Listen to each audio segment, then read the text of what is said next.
Hey guys, what's up? It's Dr. In. In this video I want to give my opinion about the Division 2 so far. The Division 2 had an open beta for 4 days from 1 to 4 March. So let's take a look at the first impressions of the Division 2. I've played the Division 2 open beta about like 20 hours, maybe more. So let's dive into it. First of all, I did not play the Division 1, so I can't compare it to its predecessor. So I'm going into this video unbiased and judging the game by what I played during the beta as a person who played a Division game for the first time in his life. I'm gonna talk about 4 things: graphics, the story, the gameplay and the content. First, let's talk graphics. In my opinion, the Division 2 looks very good. It's a beautiful game. The graphics are really good. The shadow, the lightning, Washington itself, the flora and the fauna. It's a very pretty game. It's a very nice looking game. It looks gorgeous. It is truly amazing. And also, I've been playing this on PC. It runs amazing and it looks fantastic. Let's talk about the story. The overall story is of course not that special. The country is still in a really bad shape, and the Division is the sheriff in town who have to protect the innocent and the good guys from all the bad guys. You have to protect the White House, which is the main base of operations, and you have to protect it against 4 factions of bad guys: the True Sons, the Hyenas, the Outcast and the Black Tusk. But there are some good things about the story. There are stories within stories. For example, at some point you run into a mother who her daughter got kidnapped. But you talk to that mother and she's been through a lot. Has a lot of injuries, there's a lot going on with her, and there's a backstory to her, why she cannot go find her daughter herself. And once you talk to her and you run into that woman and you see her and you communicate with her, it's very clear to you why she can't. And it's clear to her that she needs to trust you. That's why she's coming to you. She needs to put it in somebody else's hands to go get her daughter. And you see the emotion of her face. And it's not as simple, oh my daughter got kidnapped, go rescue her. No, there's a lot more to it. So there are stories in the story, and you get to meet people who have different backgrounds and different stories, and all have their stuff happen to them, which was really good written. I really felt for that mother that, you know, her daughter got kidnapped, and I could completely understand why she couldn't do it herself and she needed me to do it, which is something what a good story does. It makes you be like, okay, I can understand that you want to do this, but you can't. You need me to do it for you. And you could tell that the mother didn't like the fact that she had to, you know, had to ask you to do it. So there are really good stories within the story, and it was really good to see.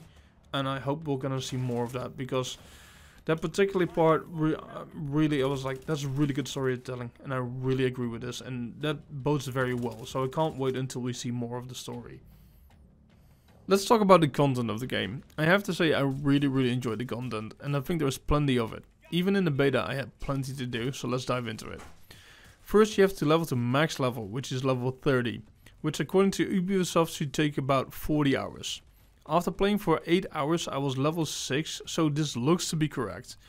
Now, I was new to the Division and I wasn't power leveling. I followed the story, I did some exploring, and I also did some side missions, but still I think it will take about 40 hours to complete the storyline. Then we have side missions and 4-man dungeons on max level. The 4-man dungeons had 2 difficulties in the beta, normal and hard. You can also do some of these dungeons during leveling. You have quests on the map and side missions to unlock stuff, to help save zones, or to unlock skill points, to get gear, or to get crafting materials. Also we had 4v4 skirmish PvP in the beta of the Division 2. Now the PvP, the 4v4 skirmish, has normalized stats, and I want to explain why there is normalized stats. It makes it a fair fight for everyone. People were saying like, hey, if my stats are normalized in the 4v4 skirmish PvP, what's the use of getting gear through PvE and stuff? The 4v4 skirmish PvP is built for fair fights, but if you are working your ass off to get gear, and you are really good geared, and you want to be able to, you know, to be able to kill less geared people really fast, that's where Dark Zone PvP comes in. In the Dark Zone, there is no normalized gear, no normalized stats. So to balance out 4v4, in that skirmish every team has 16 lives, so basically everybody can die 4 times. That's all normalized stats. So it's fair game. In the Dark Zone, everything goes no normalized stats. So if you worked really hard on your gear and your uber gear, you're gonna, you know, kill people with less gear really easy. So don't worry too much about that. I really enjoyed the 4v4 skirmish PvP mode. I had a lot of fun in there. It's a team deathmatch system with 4 versus 4 with 16 lives. So everybody can die 4 times. After that, you know, it's game over. I thought the PvP was a lot of fun. Also, when the game releases, we will have 8-player raids.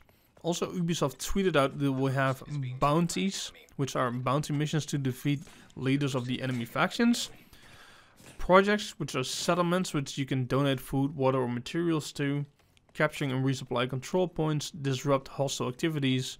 And endgame priority missions. Those are daily missions that you have to complete on hard difficulty.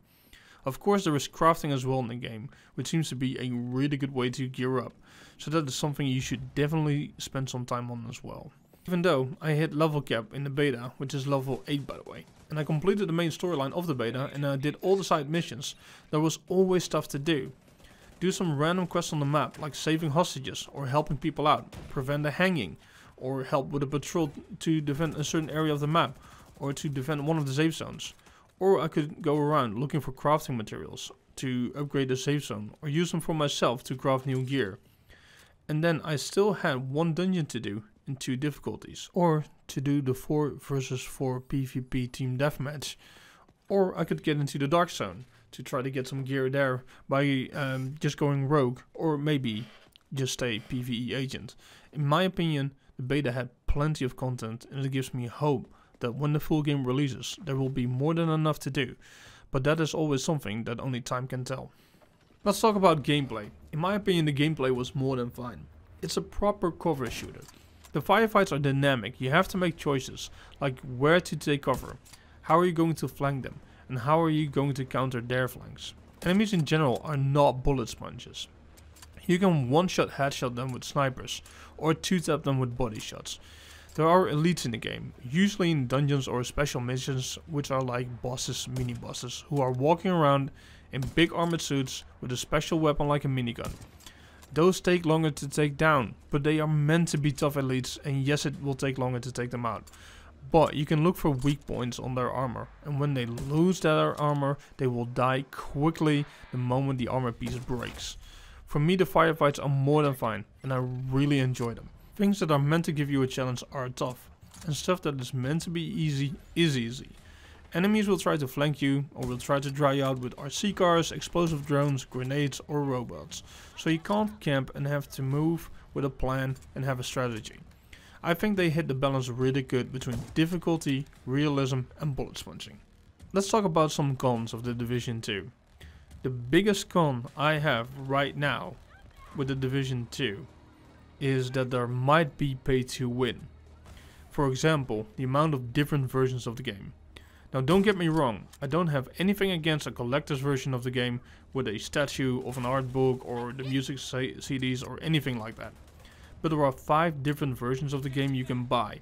And if you're buying a expensiver version than the standard edition, you get the 1-year pass, which I don't have a problem with, but you can play The Division 3 days earlier.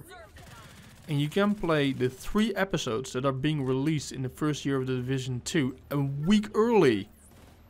Also, it says you will get extra activities and more, but that will be announced later during the year. So even if you buy one of the more expensive versions of the game, you don't even know what that stuff is, since they won't tell you until later. But they are saying extra activities and more. It seems that people who buy the expensiver versions of The Division 2 get extra content which people who bought the standard edition won't get access to.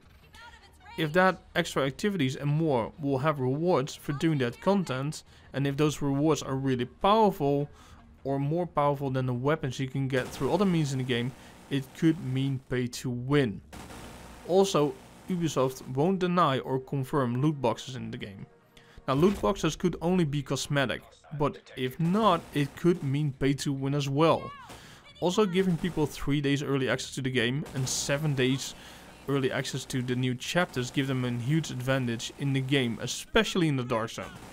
These are things I'm very worried about, and only time will tell how all this will work out. I'm hoping for the best because I want The Division 2 to be really good and not becoming a pay-to-win mess and a divided player base which will kill the game at some point. My conclusion about The Division 2. I really enjoyed the beta of The Division 2. I definitely want to play the full game. However, I will only buy the standard game and I will see how it will go from there. I think The Division 2 has all the ingredients to be a great game with a lot of content for PvP and PvP. It runs very well, it looks very well, I had a lot of fun and I enjoyed every minute during the beta. I told my friends to check out the beta because I thought the beta itself was great fun and I wanted them to experience this fun game and play this together on release.